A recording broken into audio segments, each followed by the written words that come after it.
uno de ellos tiene sus propios detalles, pero ustedes se preguntarán definitivamente si este procedimiento se da fuera de los registros públicos o dentro del procedimiento registral, vale decir, dentro, ¿no?, de la institución registral.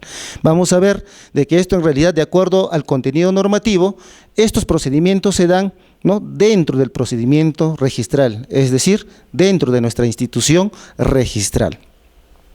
Nosotros contamos a nivel nacional actualmente con 14 zonas registrales y cada una de esas zonas registrales también cuentan con oficinas registrales donde, ¿no?, se realizan todos aquellos procedimientos de las anotaciones preventivas y las inscripciones definitivas de conformidad a este marco normativo. Miren, como ya a la fecha esta ley 26.512 se encuentra derogada, ¿ya? Pero hay que tener en cuenta de que en realidad en las oficinas registrales siguen existiendo solo anotaciones preventivas, es decir, no se ha concretado todavía a la fecha su inscripción definitiva. Entonces, la pregunta sería el siguiente: a ver, si es que el Ministerio de Educación tiene una anotación preventiva en una determinada partida del registro de predios, ya a la fecha, pero como quiera que esta norma ya se encuentra derogada, hay que tener en cuenta, ¿no?, de que en realidad para que se lleve a cabo su inscripción definitiva a favor del Ministerio de Educación, necesariamente tendrá que regirse por esta misma norma que es la ley 26.512. Entonces, de hecho, que de acuerdo a esa ley, ¿no?, estas anotaciones preventivas específicamente no caducan, o sea, no tienen un plazo de caducidad. Y es más, cuando se va a generar la inscripción definitiva con la presentación de los requisitos, necesariamente se tendrá que realizar en función a esa ley. Pero ustedes se preguntarán, ¿pero si ya se encuentra derogada esa norma? Sí, efectivamente se encuentra derogada esa norma, pero a la fecha que se hizo la anotación preventiva a favor del Ministerio de Educación en determinada partida de un predio, esa norma estuvo vigente. Y si esa norma estuvo vigente, su conclusión de ese procedimiento para la inscripción definitiva tendrá que llevarse también a través de esa ley 26.512. Entonces, pero para que se llevara a cabo estas anotaciones preventivas, necesitamos saber cuáles eran los requisitos que se presentaban, pero para ver estos contenidos de los requisitos o el catálogo de los requisitos para las anotaciones preventivas, necesariamente, ¿no?, hay que conocer cuáles eran los actos que eran materia de estos procedimientos, ¿no?, a través de esta ley 26.512. Tenemos en realidad la inmatriculación y primera de dominio, ¿no? Tenemos las rectificaciones de áreas, linderos y medidas perimétricas, las afectaciones de uso, el cambio de titularidad, las rectificaciones de algunos errores que pudieran existir, ¿no?, en los registros públicos, los cuales discrepan con la realidad extrarregistral, y así también incluso las declaratorias de fábricas y modificaciones, las independizaciones, también se inscribían a través de la ley 26.512. Entonces, cada uno de estos actos obviamente van a tener que cumplir con estas dos etapas. A ver, para que se pueda comprender, vamos a ejemplificar, ¿no?, dos casos para poder, lo cotidiano que se da en el procedimiento registral de las distintas oficinas registrales.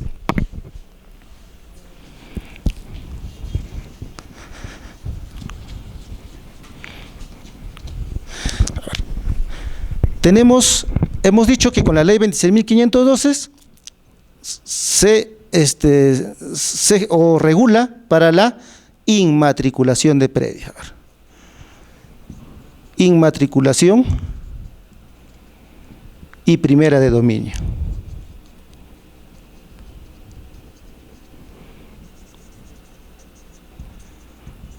Inmatriculación y primera de dominio. ¿Qué significa ello? Ello significa de que en realidad un predio se va a incorporar al registro de predios y se generará una nueva partida para esta unidad inmobiliaria. A ver, tenemos al Ministerio de Educación como titular, Ministerio de Educación titular. Este Ministerio de Educación como titular del predio, tenemos el predio denominado, digamos, a ver, Pardo. Tenemos el predio denominado Pardo. Este predio tiene un área de 200 metros cuadrados. Entonces, cuando hablamos del tema de inmatriculación, nos estamos refiriendo concretamente a que este predio, con área de 200 metros cuadrados, ubicado en un distrito, provincia y departamento determinado, tendrá que incorporarse, ¿no?, a una partida registral del registro de predios. Asimismo, al momento de incorporarse estos datos técnicos, lo que ya hemos venido diciendo, el área, linderos y medidas perimétricas de este predio, ¿no?, también tendrá que tener un titular, y cuyo titular tendrá que ser el Ministerio de Educación. A esto denominamos lo que se llama primera de dominio. Tenemos la incorporación del predio y tenemos a un titular sobre este predio.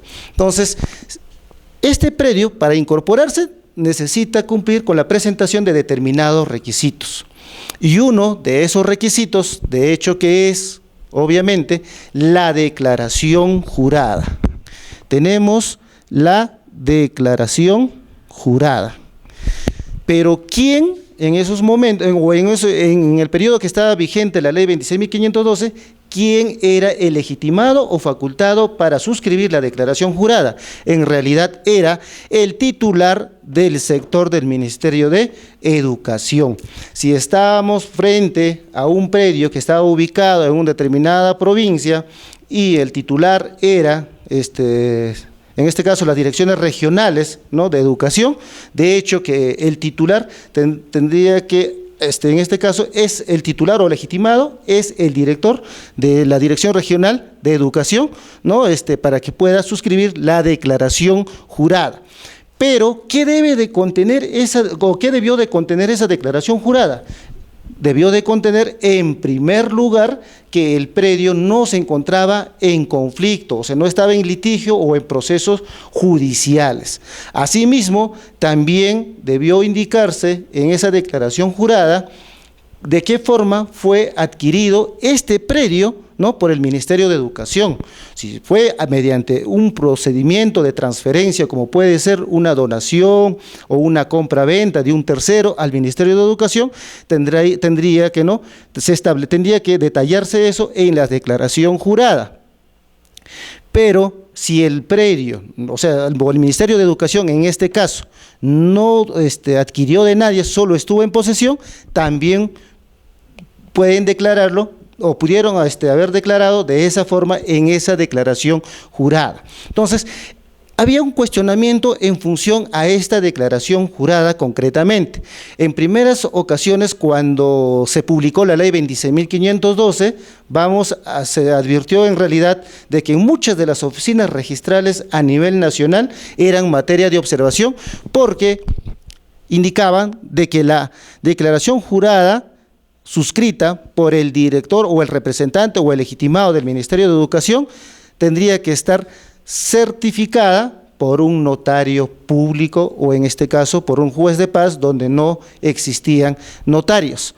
Entonces, esas decisiones de primera instancia en realidad fueron muchas apeladas al Tribunal Registral, y el cual el Tribunal Registral en muchas ocasiones, por no decirlo en su totalidad, revocaron determinadas decisiones, por cuanto estas declaraciones juradas ya no necesitaban contar con la certificación de firma del legitimado o del titular representante, en este caso del Ministerio de Educación.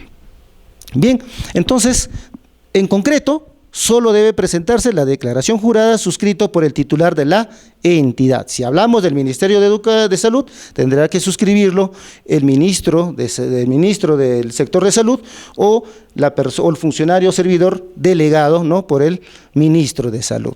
Si estamos en el sector de transportes, también de la misma forma, y si hablamos del sector del Ministerio de Justicia, de igual manera, el sector de interior, de esa misma forma, ¿ya? Entonces tenemos el primero de los requisitos para la anotación preventiva, la declaración jurada. Pero previo a ello, esa norma establecía una situación concreta, era de que en realidad, aparte de la declaración jurada, previamente debe de existir una solicitud. Debe de existir una solicitud. En esa solicitud, en realidad, ¿qué es lo que se detallaba? Se detallaba de que, en este caso, era detallar el acto que se pretendía anotar en los registros públicos. Y en este caso, el titular del Ministerio de Educación tendrá que indicar en la solicitud este acto de la inmatriculación y primera de dominio. Inmatriculación y primera de dominio. Es decir, señor registrador del registro de predios, solicito la inmatriculación y la anotación preventiva de la inmatriculación y primera de dominio del predio con área de 200 metros cuadrados a favor del Ministerio de Educación. Entonces, esto es el primer requisito, que es la solicitud. Tenemos la declaración jurada y paralelo a ello tenía que presentarse la memoria descriptiva y plano. Pero esta memoria descriptiva y plano bastaba que esté suscrito por un verificador, sin la necesidad de que esté visado por una entidad competente.